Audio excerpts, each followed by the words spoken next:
जैसा कि मैंने आपको बताया था कि 8th पे कमीशन से रिलेटेड कोई भी इंफॉर्मेशन अगर बिना टीओआर और बिना कमिटी के गठन के आती है तो आपको वो नहीं सुननी है, बिकॉज बिना इन दोनों चीज़ों के हम लोग फॉर्मली आगे नहीं बढ़ सकते हैं 8th पे कमीशन के रिस्पेक्टेड कोई भी डिस्कशन करने के लिए।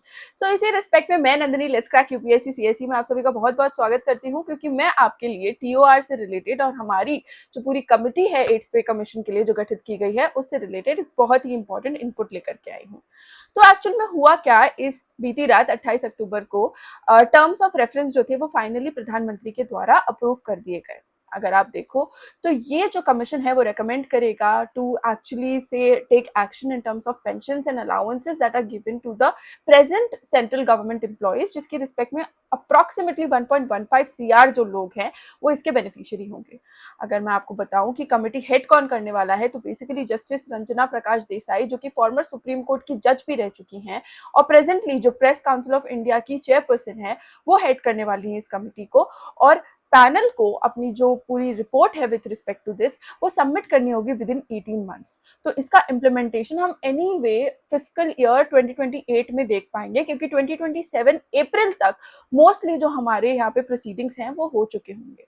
सो इसी रिस्पेक्ट में अगर मैं आपको एक बैकग्राउंड दूं कि इस पूरी सिचुएशन को, परिस्थिति को क्या बैकग्राउंड एग्जिस्ट करता है, तो 8th पे कमीशन को सबसे पहली बार अनाउंस किया गया था जनवरी 2025 यानी कि इस साल की शुरुआत में बाय अश्विनी वैष्णव।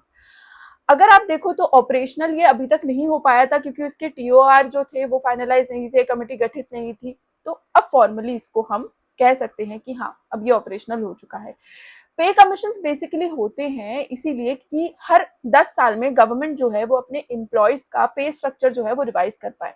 सेवेंथ पे कमीशन 2016 में आया था, जिससे अप्रोक्सीमेटली 23.55% की हाइक देखने को मिली थी।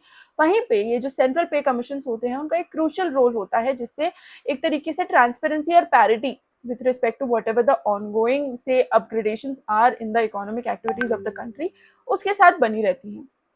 तो इसीलिए ये ज़रूरी भी होता है। तो अगर मैं आपको 8th पे कमीशन की जो कमिटी है उसके बारे में बताऊं कि कैसी दिखती है, तो चेयरपर्सन जैसे कि मैं आपको बता ही चुकी हूँ जस्टिस रंजना प्रकाश देसाई हैं। पार्ट टाइम मेंबर इसके professor Pulak Ghosh who's from IIM Bangalore ये हैं, एंड मेंबर सेक्रेटरीज के पंकज जैन हैं who is presently the petroleum secretary government of India. It's a very temporary body and इसको अपने 18 मंथ्स में रिपोर्ट सबमिट करनी है। इंटरिम रिपोर्ट भी दे सकता है ये रिकमेंडेशंस के बेसिस पे, but that is again the call of the committee in its entirety. अगर मैं आपको टर्म्स ऑफ रेफरेंस के बारे में बताऊं तो 8 सीपीसी जो है वो रेकमेंड करेगी रिवाइज्ड पे allowances and pensions for the central government employees and pensioners both of them, and fiscal prudence maintain करने का यहाँ पे आइडिएशन होगा जिससे फेयर कंपनसेशन जो है वो इंश्योर किया जा सके।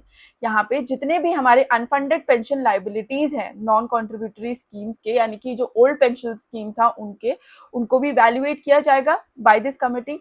ये एक टीओआर का पार्ट है। वहीं पे जो इम्पैक्ट है स्टेट फाइनेंसेस पे, क्योंकि कई सारी जो हमारी स्टेट्स हैं वो सीपीसी रिकमेंडेशंस एक्सेप्ट करती हैं, वो क्या होगा वो भी हमको एडवांस में ही देखना पड़ेगा। इसी रिस्पेक्ट में अगर आप देखो तो the people in the committee are also going to compare the emoluments and the working condition central PSUs और प्राइवेट सेक्टर के साथ ही, तभी वो अपनी रिकमेंडेशंस जो है अलॉन्ग विद द 8th पे कमीशन का जो फाइनल रिपोर्ट है वो लेकर के आएंगे।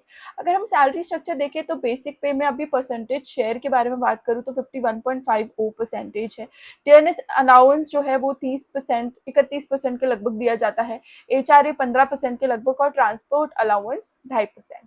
तो 8 सीपीसी जो है हमारा वो रिवाइज करेगा डीए को, रैशनलाइज करेगा एचआरए को और ट्रांसपोर्ट अलाउंस जो है on the basis of cost of expenditure adjust करेगा, जिसकी रिस्पेक्ट में ये जितने भी अलाउंसेस हैं वो इन लाइन आ पाए, कि ऐसा नहीं हो कि कहीं पे तो खर्चा ज्यादा हो रहा है वहां पे गवर्नमेंट कम पे कर रही है और वहीं पे कई सारे ऐसे अलाउंसेस हैं जो रिक्वायर्ड नहीं है और फिर भी उस पर जो है पैसा डिसबर्स किया जा रहा है। सो उस सबको एक तरीके से रैशनलाइज फिलहाल के टाइम पे किया जाएगा।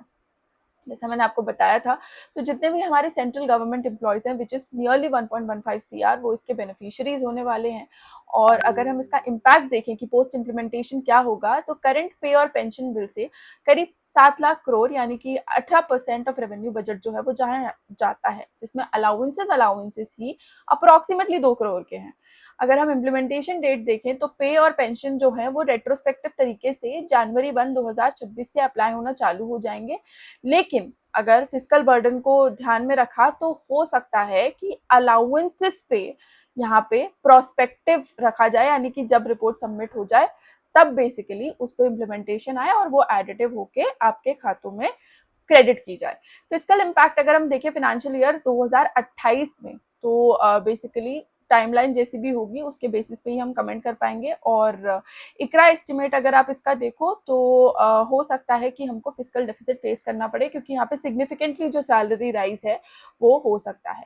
अगर हम इकोनॉमिक और एडमिनिस्ट्रेटिव सिग्निफिकेंस के बारे में देखें तो इसके पॉजिटिव इम्पैक्ट्स कई सारे हैं, जैसे कि एम्प्लॉय का मोरल और मोटिवेशन जो है वो हाई होता है, डिस्पोजेबल इनकम और डोमेस्टिक कंजम्पशन जो है वो यहाँ पे बढ़ जाती है, public sector parity with private wages आती है, क्योंकि कई सारे लोग यही कंप्लेन करते रहते हैं कि ठीक है सरकारी नौकरी अच्छी तो है पर उतनी पे नहीं है यहाँ पे, तो उसमें भी यहाँ पे एक तरीके से एक यूनिटी इस्टेब्लिश करने की बात की जा रही है, और एफिशिएंसी और अकाउंटेबिलिटी भी इससे बेटर होगी। सो उस सब के नुआंस में बेसिकली स्टेप्स जो है वो लिए जाएंगे। अगर हम चैलेंजेस को यहाँ पे कोट करें तो हो सकता है फिजिकल डेफिसिट और इन्फ्लेशन दोनों ही ऑन द राइज हो।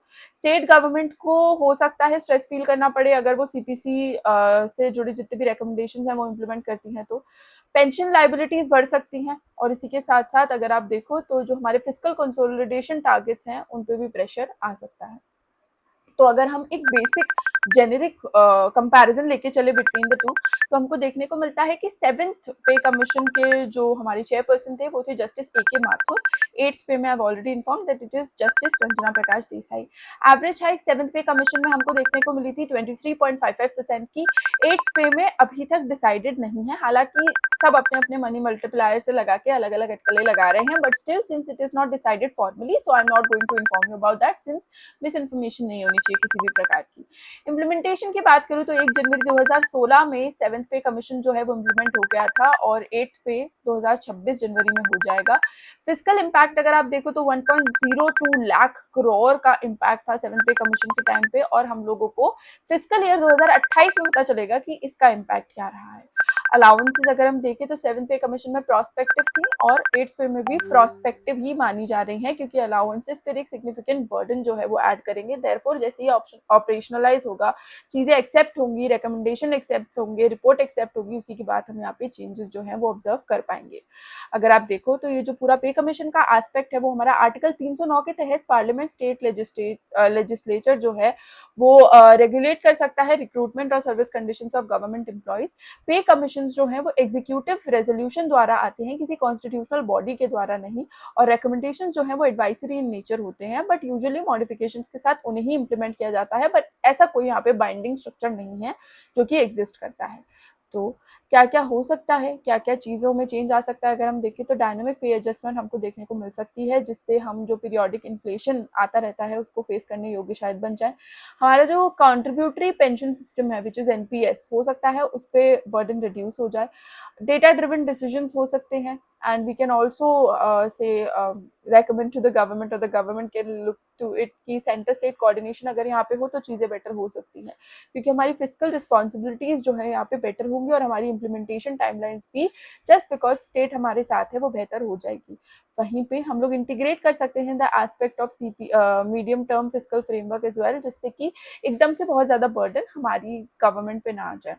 सो सब नुआंस पे हम लोग बेसिकली चेंज कर सकते हैं, ला सकते हैं और एक्सपेक्ट भी कर सकते हैं।